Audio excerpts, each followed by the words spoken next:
Let's pay homage to the Buddha by reciting Namo Tassa 3 times. Namo Tassa Bhagavato Arahato Samma Sambuddhassa.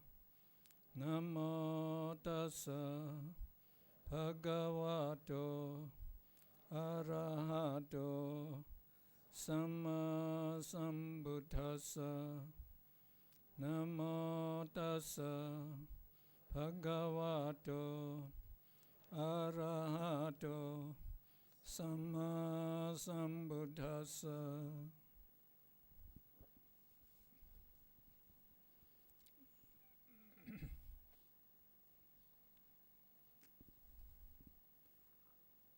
Dear Dhamma friends, the topic of our talk tonight is what is Buddhism? Question and answers in Buddhism. So, the question is not, the topic is not very definite, but I will try to make it very interesting. Very interesting to you. Now, for the question, what is Buddhism? So we all know that Buddhism is the teachings of the Buddha. And we should know that the Buddha is truly self-enlightened, and he really possesses omniscience wisdom, the wisdom that understands everything that should be understood. So, in his teaching, he reveals natural truths that is concerned with our existence, and the natural truths that govern all the psychophysical phenomena in the whole universe. So his main teaching is the Four Noble Truths and the Eightfold Noble Path. So these Four Noble Truths, they are the highest universal truths. If we can clearly, penetratively understand it, and when we understand it very comprehensively, very well, in other words, then we shall be enlightened as noble persons. So, noble persons are the ones who can realize Nibbana, and they can enjoy the eternal peace and unique bliss of Nibbana forever. And actually, these noble persons, they are really noble, and they can actually enjoy the highest happiness in life. And they are guaranteed never to be reborn in the woeful state. And finally, they can be united with Nibbana, which has the characteristic of Santi Sukha, we say eternal peace and happiness. So it would be the best attainment in life, actually. And to understand these Four Noble Truths comprehensively in all aspects, so he taught the Eightfold Noble Path. That is the path that leads to Nibbana, and that leads to the highest knowledge that can understand the Four Noble Truths in all aspects. So that is what is Buddhism is. And now tonight, I intend to answer some top questions first. And then you can ask questions that you like to know and you like to ask to me. Now, the great Russian writer by the name of Leo Tolstoy, you may have heard of him. So he is regarded as one of the greatest writer and religious philosopher. He was awarded the Nobel Prize for writing his great novel by the name of War and Peace. And in his old age, he thought very seriously about existence. So the questions he asked, why were we born? And why are we alive? And what we should do in this life? And what shall happen after death? Shall we be born again? So these are not the 5 questions that he asked. He said he contemplated very seriously about the answers of these questions, and he admitted that he could not get any answer. So he even felt that as these questions are very great in life, so as he could not understand the answers, he felt that the place where he stood collapsed, he said. And he even gave an example about the meaning of life. When he could not find the meaning of life, so he gave the example of a man being chased by a bear in the forest. So the man, as he was running, and the bear is getting closer and closer to him, he saw an old well, and a branch of tree protruded from the wall of the well. So he jumped down, and he grasped the branch, and he clung on the branch. So the bear was standing on the well, looking at him. You come up, I will kill you. When he looked down, he saw a big python. A big python. Python is a snake, big snake with green eyes, watching him. If you fell down, I will swallow you. I will swallow you. Now he said, how long can he cling to this this branch? And he also saw the 2 rats. One is white and one is black. Actually, they represented the day and night. So the 2 rats were also biting that branch, biting it. So sooner or later, the branch may break, and he might fall, and he would die. If he came up, he would die. So he said, there's no escape from death. No escape from death. And he was perspiring, and he became thirsty and hungry. And by looking around, he could see some drops of honey on the leaves of the branch. So he said, without shame, as his hands cannot be moved from the branch, he tried to lick that drops of honey. So he said, life is just like that man. Our existence just like that man. We are having little pleasure, like enjoying the sense pleasure, just like the licking the drops of honey. And there's no escape from death. And life has no meaning, he said, other than waiting for death. So that is what he thought of life. Now, to answer these 5 questions, the great questions actually, no philosophers, no psychologists, no scientists can answer this question actually.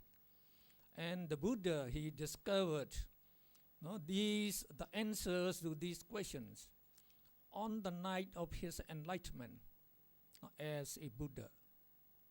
So that was 588 BC. The full moon night in May that he was meditating under the Bodhi tree, to become a Buddha. So in the first watch of the night, he inclined his mind to know all his past existences. Now, as he could develop the 8 jhanas, so jhana means mental absorption. They are more developed and higher consciousness, higher minds, we would say. So for for sense sphere person, nature bao, the saya nature people. So we can have only like the sense sphere consciousness, and we cannot develop the jhana. And when we perform meritorious deeds, we can develop this maha kusala cheta. We say it is moral consciousness in the sense sphere. And when we undertake meditation, then we can develop these 5 rupa vajra jhanas. So in practice, actually, we developed these jhana as 4 rupa vajra jhana. And then we can go higher, to 4 immaterial sphere. We call arupa vajra jhana, 4 of them.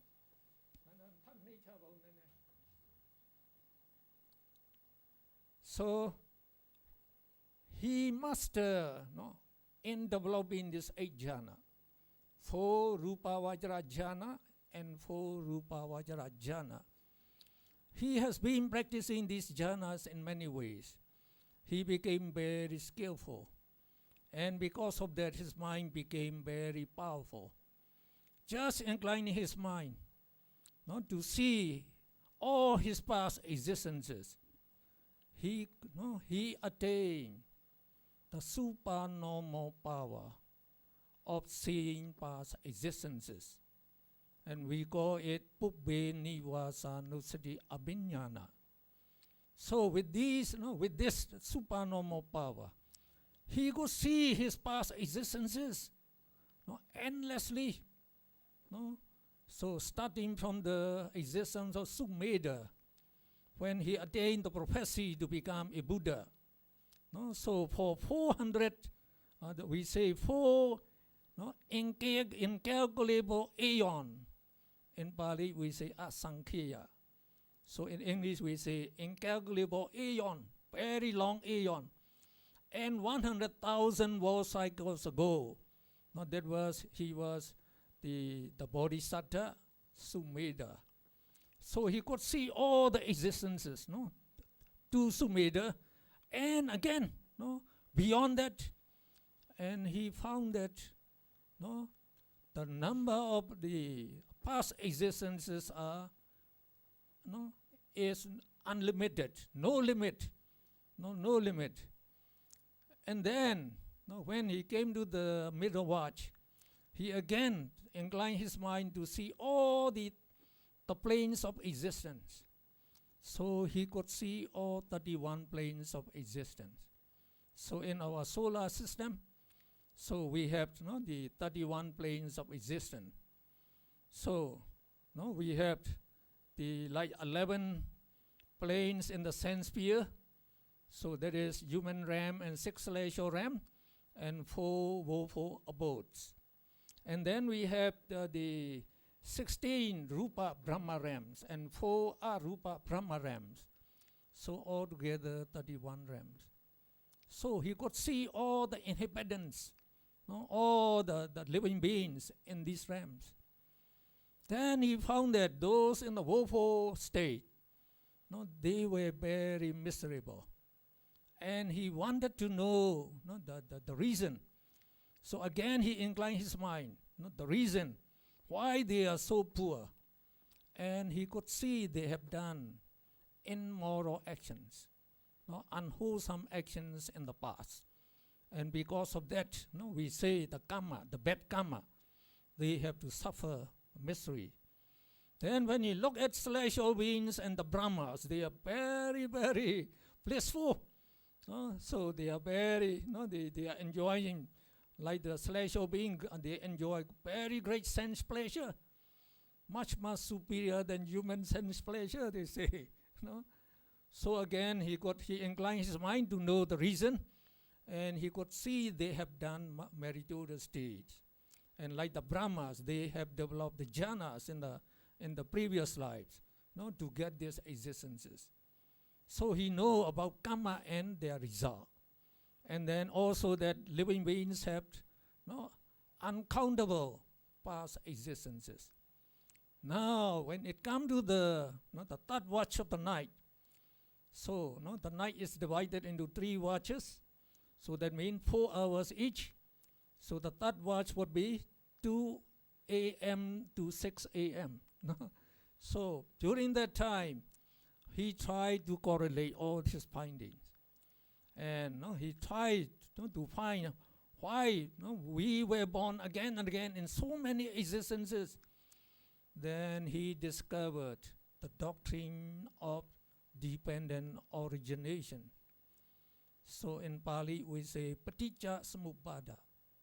The doctrine of dependent origination that explained very clearly and very rationally why all living beings are born again and again.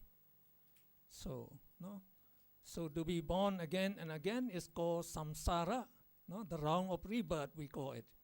So we have to go through the round of rebirth, all of us. So we have uncountable the existence already, but we don't know. We don't know. Now, in his doctrine, he discovered the causes why we were born. There were 5 causes. So these 5 causes, they actually deal with ultimate realities that really exist in the universe. So these ultimate realities are not known by any scholar, by any philosopher, psychologist, etc. Only the Buddha knew them. The Buddha could see them by his direct knowledge. And he also showed the way that we can also see them in meditation. So that means when we can develop the jhana, the jhana mind, and then when we undertook the insight meditation we call vipassana, we can see all what the Buddha taught actually. So the Buddha is the greatest scientist, we might say, because he taught both in principles and also in practicals. So he described the practical. There is Eightfold Noble Path. By that you can see all your the ultimate mentality, materiality that is arising and perishing in your body. So he say the first cause is ignorance. So ignorance is immoral mental factor. It is the leader of the immoral mental factors. So it is the main cause of all suffering in the world actually. Because it blinds our mind so that we cannot see our past existences. And we don't know about our future existences. And then we don't know the causal relations of dependent origination. And because of that, the Buddha said, we have to be born again and again. Because we don't know the causal relations of dependent origination. And also because we don't know the Four Noble Truths. Well, if we know the Four Noble Truths, we will be a noble person. Then when we become arahats, we shall not be born again. And also we don't know the true nature of sense objects. Now when we say sense objects, that includes all living beings and non-living things. We see them, but we don't know the true nature of these sense objects.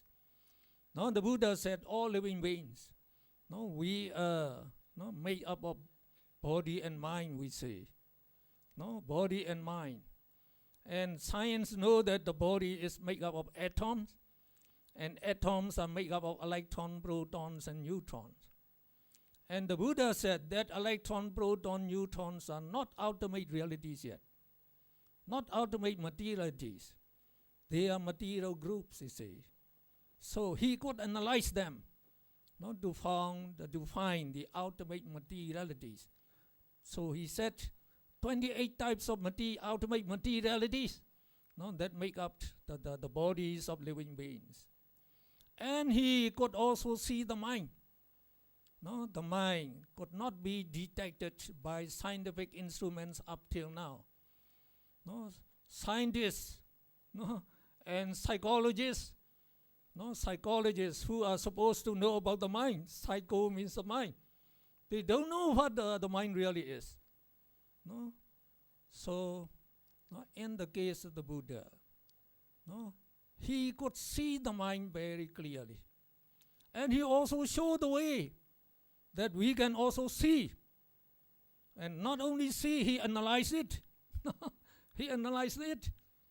And he found that the mind is made up of consciousness and mental factors. Consciousness is the core, the forerunner of the mind. It is that which is aware of the sense object. And the mental factors, they influence the mind in various ways. And they also make the mind to be very, very powerful. Actually, the mind is the most powerful force in the whole universe. In the whole universe, actually. And this, the ignorant is one of them. We say the leader of the bad ones. They are immoral mental factors. So, it blinds us that not to know that our body is made up of these ultimate materialities. And our mind is made up of those ultimate mentalities we call consciousness and mental factors. And these materiality, they are arising and dissolving very rapidly. Very rapidly. So at the rate of 1 trillion, 1 trillion means 1,000 billion. So at the rate of 1,000 billion per snap of the hand, even per snap of the hand. So that means many, many billions in 1 second, actually, they arise and dissolve. So as they arise and perish, so all mentality, materiality, soon after they arise, they perish. So these are not known by science up till now. Actually, electrons, they are arising and dissolving all the time. They don't see it. Actually, everything is arising and dissolving all the time. So the Buddha said, these ultimate, the realities, and our body and mind has the nature of impermanence. Impermanence. So it is very clear. They are perishing all the time. They are not permanent. And in Pali, we call anicca. And to be tortured incessantly by the dissolution of these mentality, materiality, really amounts to suffering. And we call it in Pali dukkha, suffering. And then there's no self, no person, no woman, no man, no I actually, because only these ultimate mentality, materiality exist, and they arise and dissolve, all of them. So no person actually exists. So that is very, very remarkable. And when we can see as taught by the Buddha, we cannot deny the teaching of the Buddha. It is correct. So if you can see the truth, it is for your benefit. If you don't know the truth, thinking I exist, so everyone become very selfish, very sensitive. And because of this I, we try to acquire it as much as possible and try to quarrel with each other, even killing each other. And because of this, the craving for wealth, so we even have 2 world wars already. So, and then the Buddha said, nobody is beautiful and no one is handsome. You may be disappointed to know this. but it is also the truth again. No? So, thinking that you are beautiful, you spend a lot of time beautifying yourself. No? Trying to buy very expensive clothes to beautify you, using those expensive cosmetics to make you attractive. No? And you don't know, you think it's very good to do that. But the Buddha said that is not good the way, but just beautifying yourself. No? And you forget meritorious deeds. When you die, you will be born in the woeful state. No? You will be born in the woeful state. Now the Buddha said, no one is beautiful. So, even like Miss Universe, whom we regard to be most beautiful in the world now. So, the Buddha said, don't judge a person by outside appearance. If you want to know the truth, try to analyze that Miss Universe. So, the Buddha showed the way how to analyze ourselves and any person. So, you can divide a person into head hair, body hair, he said, the nails, the teeth, the skin, the flesh, the bones, the veins, the arteries, and then the heart, the livers, and then the intestine, and then like the pus, the blood, the excrement, and the urine. So 32 parts. He showed how to divide them into 32 parts. Try to examine each part. Which part is beautiful? Then you will see every part is repulsive, disgusting. No, they are disgusting, just like the corpse. No, it's disgusting. So the Buddha said, actually the body is repulsive. No, not beautiful. The body is repulsive, that is disgusting. No, and then like the Western, the Western thinkers, they also said, no, beauty is skin deep, they said. So our skin is very, very, very thin actually. When we look at the Miss Universe, we are only seeing her skin. And we think that she is very beautiful and attractive. Now the Buddha said, by your wisdom, you try to peel up the outer skin of Miss Universe. The outer skin is very thin. So it will amount to only about a handful, the skin of Miss Universe. Smear with blood and with fishy smell. Try to give the gentleman, this is the beauty of Miss Universe. Who would like to take this? We'll give you free of charge. Nobody would take it. Not because it is disgusting. It is disgusting. And what would be the body of Miss Universe without the skin? If you de-skin her, how would she look? Just like a de-skinned carcass of a lamb in the butcher's shop. So no gentleman would like to embrace her anymore. No, totally disgusting. So if we can see like that, we can see the truth actually. Then we can suppress our greed or craving for her actually. So that will make you very peaceful. Otherwise, you craving for her beauty. Just to have a glance, you have to get through the crowd, not to get closer to her. So these are the 4 characteristics. No? So now the ignorance blinds us, so we don't see this truth. We see even the opposite. When we don't see the truth, and we are blinded, we see the opposite. We say, oh, we are permanent. Since we were born, we exist, so we are permanent. So instead of impermanent, we say permanent. And we say enjoying sense pleasure is very blissful, so having this life is not pleasant. So instead of suffering, we say it's pleasant. Oh, this is I exist. Why? Yeah, you can see this is I. So instead of the Buddha said non-self. In Pali, we say anatta. So we take it as atta, self. Self exists, I exist, everybody exists, we say. And then the 4th one, instead of the Buddha said, your body is repulsive, we say, oh, my body is attractive, it is handsome. So beautiful. So instead of asupa, no, that is disgusting, which is supa, beautiful and desirable. So because of this wrong view, many, no, the miserable consequences arises. Now the second cause is craving. No, craving. Greed or craving, we say. No, this greed, it has that, it craves for beautiful sense objects. No, and beautiful, like good food, good clothing. No, as the ignorance blinds us and gives us the wrong vision. Or we think, oh, not the like the hamburger and Chinese noodles are very tasty, so we crave for it. No? And then like the Chinese movies, Korean movies are very entertaining, very joyful. So we like these, so we try to enjoy sense pleasure.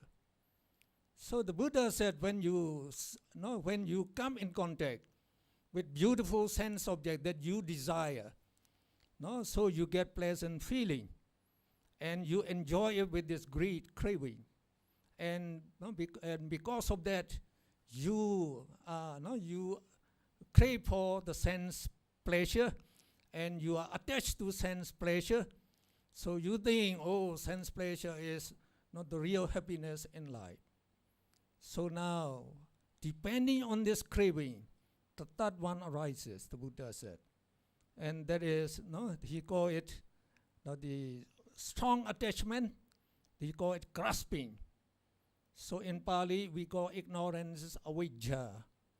And the craving is tanha. And now this, the grasping is upadana. So when you are strongly attached, like the chicken, roasted chicken or something like that. So you want to eat the chicken very much, so you kill the chicken and then you roast it. So when you kill the chicken, you perform evil actions. Now when you get to get money, very, very easily, you even try to cheat others, and then you rob others, something like that, so you perform evil actions. And then also, when you, the heart, like the discourse of the Buddha, so if you perform meritorious deeds, you enjoy human happiness as well as celestial happiness. You will be born in celestial realm, and in human realm, as very rich people, you can enjoy as much as you like. So because of that, we crave for that, and we are strongly attached to that to become celestial being. We also perform meritorious deeds, not just like offering food to the monks, in this center every day. So they are performing meritorious deeds. So when you perform these actions, so when you perform the meritorious deeds, we say you perform them with these moral minds. We call them sense sphere. This kama vajra means sense sphere. Sense sphere, moral minds. So, as the minds arise by many billions, per snap of the hand or per second.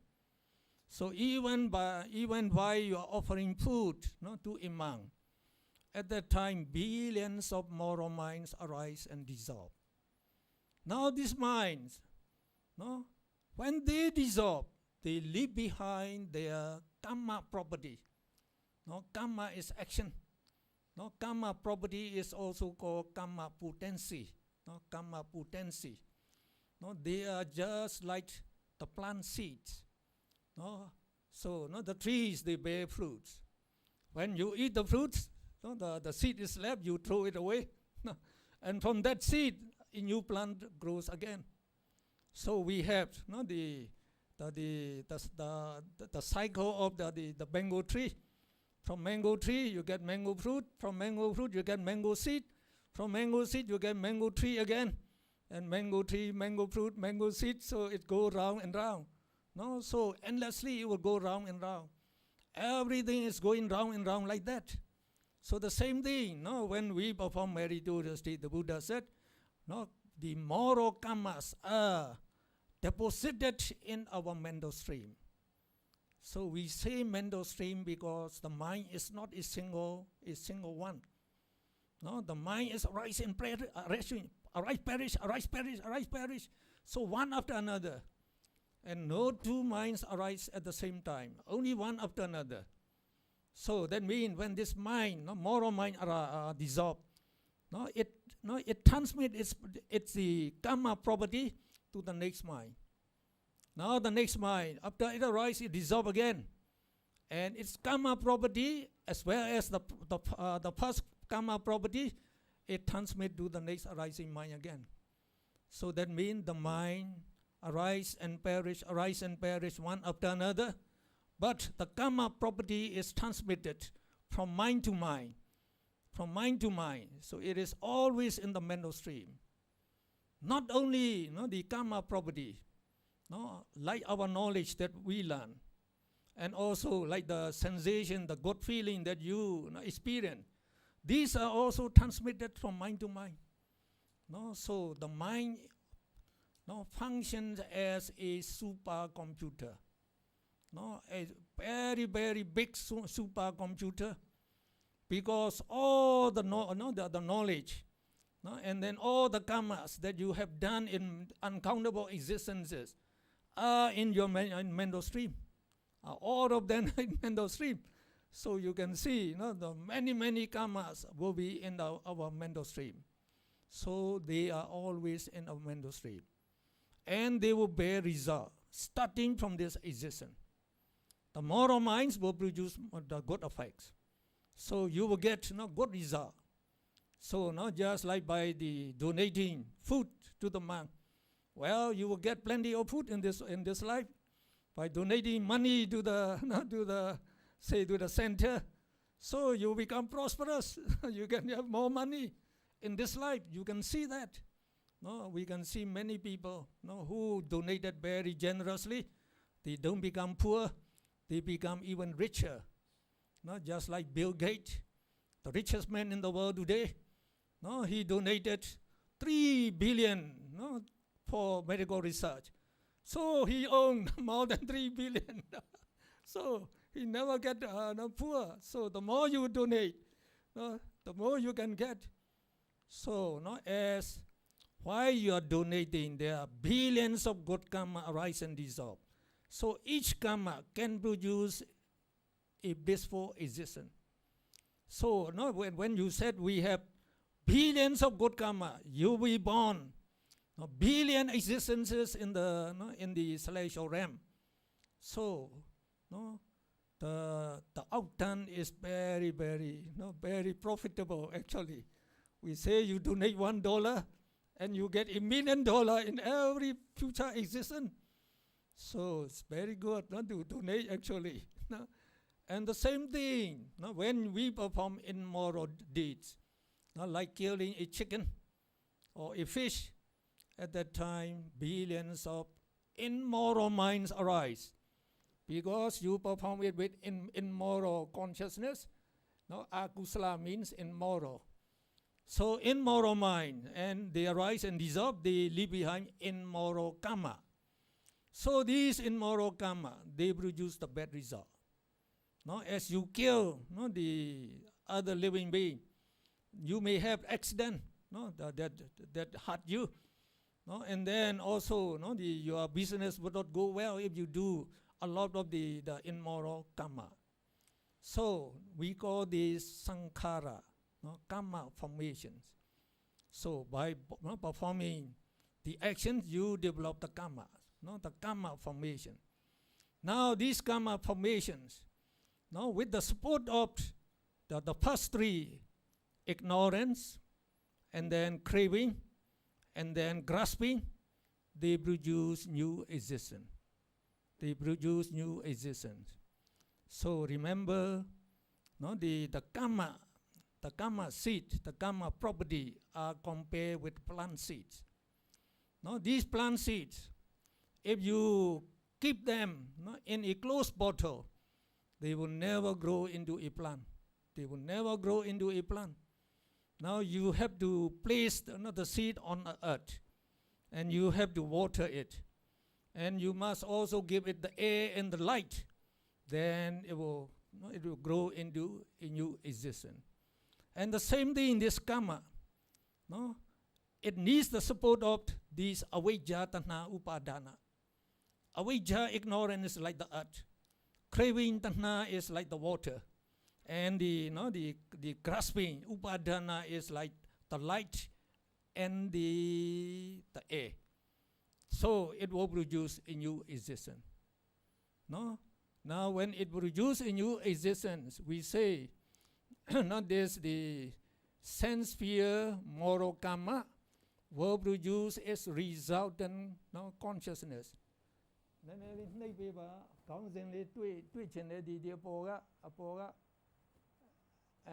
Okay.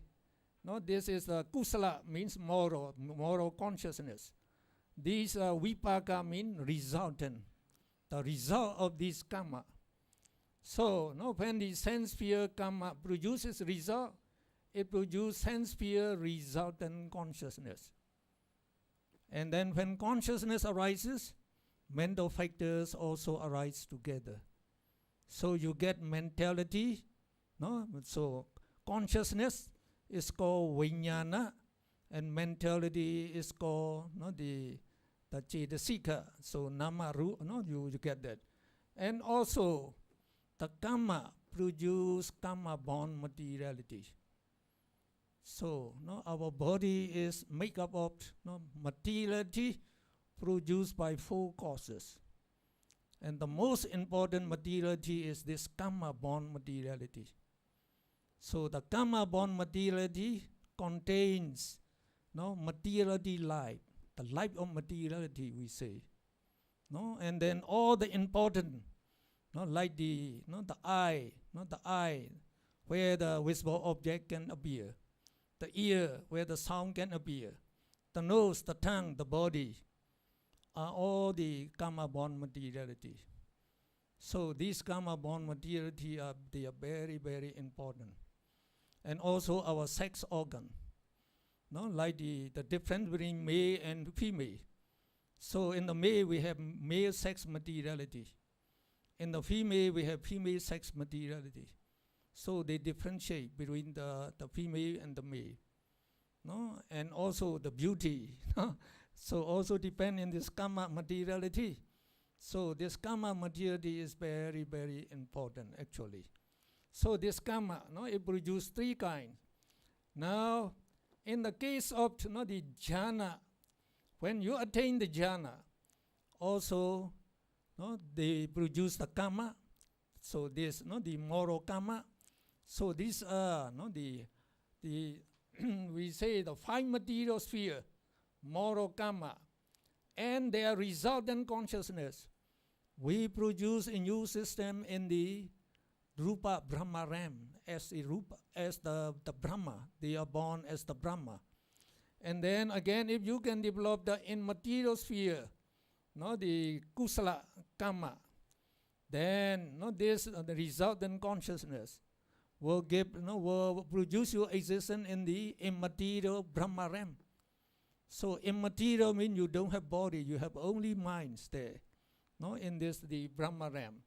In the Rupa Brahma Ram we have both mind and body. Both mind and body. So when this karma produce its result, just like in the human realm, the first produce materiality, karma born materiality. It forms a, we say, kalala, fluid, very, very, very tiny fluid. So it contains the hot base there. The hot base is produced by the karma. Depending on that hot base, the resultant consciousness can arise. Without the hot base, it cannot arise. So materiality, mentality have to arise together. So materiality has material life, and the consciousness also have it has life. We call it is the jivitendriya, the life of the mental entities. So both material life and mental life are produced together. They represent our life. Because when this life stop producing, we shall die. we shall die. So, no, can you show chart number 9? Chart number 9, please. The bottom one. No, the bottom one. So, no, we like to see this one. Okay. Now, when that karma produces, no, its resultant consciousness. Now, this first resultant consciousness is called Patisanti Citta. Pati means Patisanti, means rebirth consciousness. So, we are reborn now. So, according to the teaching of the Buddha, starting from that time, from that, the first consciousness that arises in the womb of the mother, actually it arises in the womb of the mother and also in the fertilized ovum of the mother. Fertilized ovum is the ovum of the mother and the sperm of the father. So they fertilize. So the result are produced in this. And this, the fertilized ovum, they are supporting materiality. They support for the karma-born materiality to arise in it. So, and then this karma will keep on producing its resultant consciousness one after another, throughout the whole life. And then finally, when its power is exhausted, it cannot produce any new one. Then we say that final one, after that final one, we shall die, and we call this dead consciousness. Dead consciousness. So if the karma that produces your existence is very strong, you will live a long life. If your karma is weak, you will live a short life. The people have different lives, you can see. You can see. Now we say this karma also produces materiality. The lifespan of one consciousness is divided into 3 parts. We say arising moment, existing moment, and perishing moment. And this small moment we call sub-moment, very short time. So every sub-moment, karma-born materiality are produced, the whole existence. So, and because of that, we remain alive after we are born. So after we are born, so the karma-born materiality keep producing. And then the consciousness, starting from this first consciousness, after rebirth consciousness, we call this consciousness life continuum. Life continuum means they continue our life existence. Because this, the resultant consciousness keep arising, we remain alive. So, just see, this resultant consciousness keep arising one after another. Karma-born materiality also are produced at every sub-moment continuously. So, we are having mentality, materiality.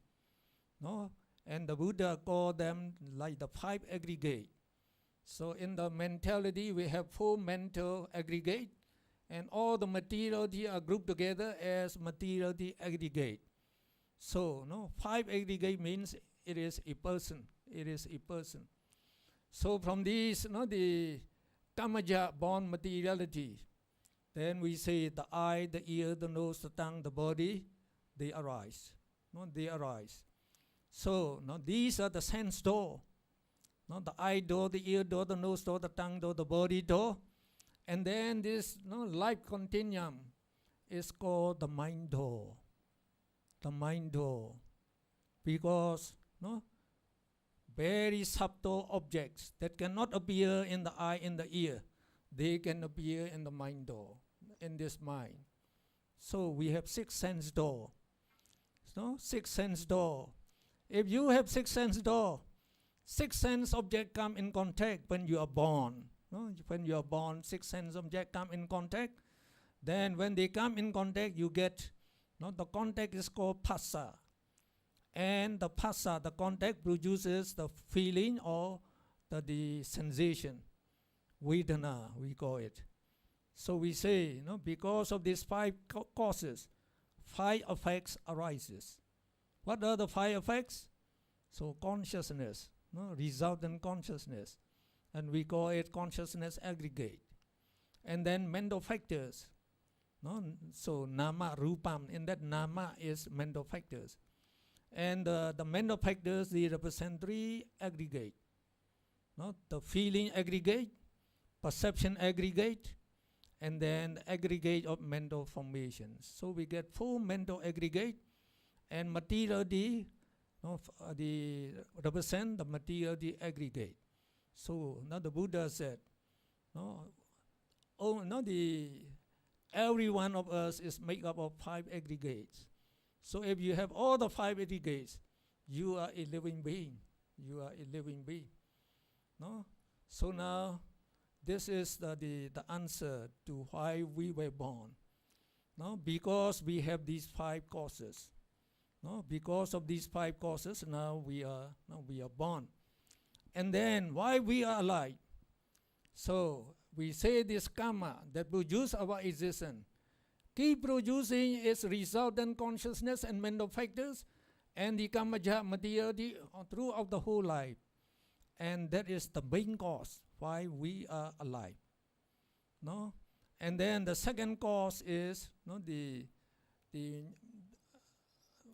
Buddha said, sabbe satta ahara titika. All living beings are supported by four nutriments to remain alive. So he called this the manosancetana ahara, this nutriment. Nutriment is the karma. And then the nutriment that we know is the nutriment present in edible food. In edible food. So we say to remain alive we have to eat regularly. Without food we shall die. So the food we eat is digested in the stomach, and then it they diffuse with blood throughout our body. And it came in contact with the internal nutriment. So the nutriment in the food we eat is called external nutriment. And the nutriment in our body cells are called internal nutriment. They have to be in contact. And then they produce nutriment-born materiality. Or we could say the cells, so that die every second. So like the doctors know that our body cells, many millions of our body cells are dying every second. Now they produce this the nutriment-born materiality at every sub-moment. So every sub-moment they keep producing. So to replenish the lost cells. And also we have another two causes.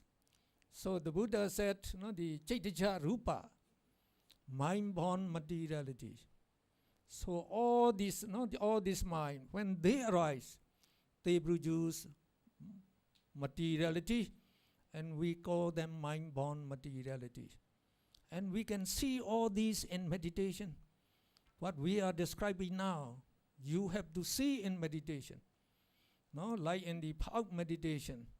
So here, the teacher will guide you to attain, to develop.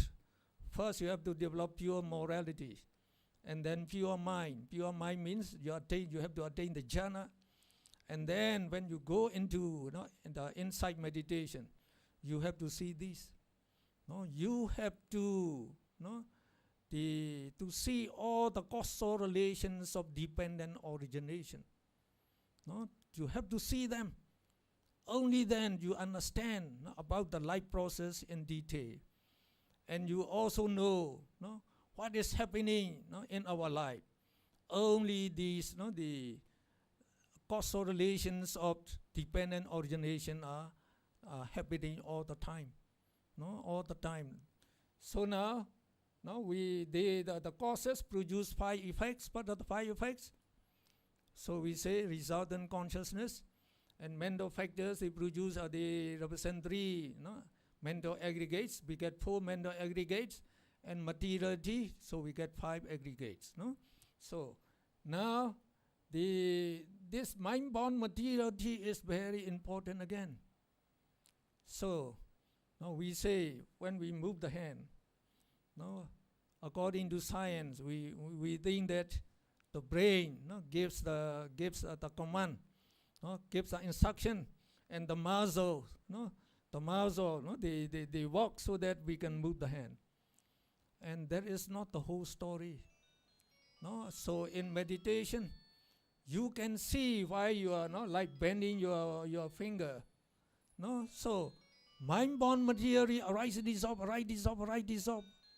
And when you bend your hand also, no, mind-born materiality arise, dissolve, arise, dissolve, arise, dissolve, like that. So now I am speaking.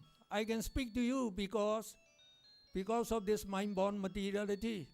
No? So it is very important that this mind-born materiality. No?